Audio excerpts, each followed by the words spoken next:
Hello दोस्तों, नमस्ते, प्रणाम। कैसन बानी रहुआ लोग? आशा करतनी सब लोग अच्छा ही, स्वस्थ हुई, मस्त हुई और नवरात्रि में पूजा पाठ करत हुई, पूजा पाठ में लागल हुई। तो चली नवरात्रि के स्पेशल गीत रहुआ लोग इनके हम सुनावे जातनी, जौन बहुत अच्छा बा।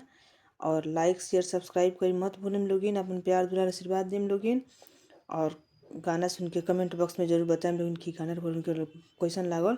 बहुत अच्छा गाना बा, सब कोई के अच्छा लगी तो कमेंट करके जरूर बताएं लोगिन। चली लोगिन रहुआ लोगिन के हम मैया जी के गीत सुनावे जातानी। नवरात्रि स्पेशल गीत है। हथवा के लिहनी मैया ढोलिए के पनवा हो नगरिया पैसिना। हथवा के लिहनी मैया ढोलिए के पनवा हो नगरिया पैसिना। मैया मोरी बाटी ले बायनवा हो नगरिया पैसिना।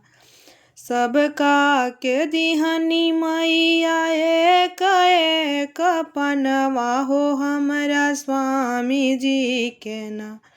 मैया मोरी ढोलिए उझिलनी हो हमरा स्वामी जी के ना।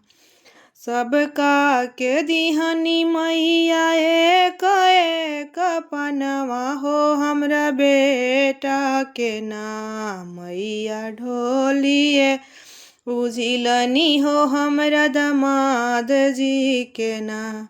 हथवा के लिहनी मैया ढोलिए कपनवा हो नगरिया पैसिना।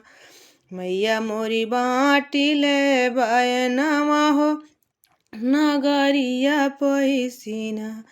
हथवा के लिहनी मैया पोता के सिंदूरवा हो नगरिया पैसिना।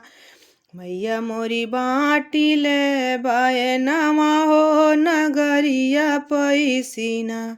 हथवा के लिहनी मैया पोता के सिंदूरवा हो नगरिया पैसिना। मैया मोरी बाटी ले बायनवा हो नगरिया पैसिना।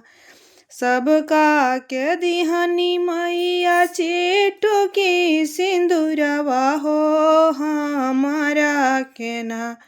मैया पोथवे उझिलनी हो कि हमारा के ना। सबका के दिहनी मैया चिटुकी सिंदूरवा हो हमरा पतोहिया के ना। मैया पोथवे उझिलनी हो हमरा बेटिया के ना। मैया पोथवे उझिलनी हमरा बेटियों के ना।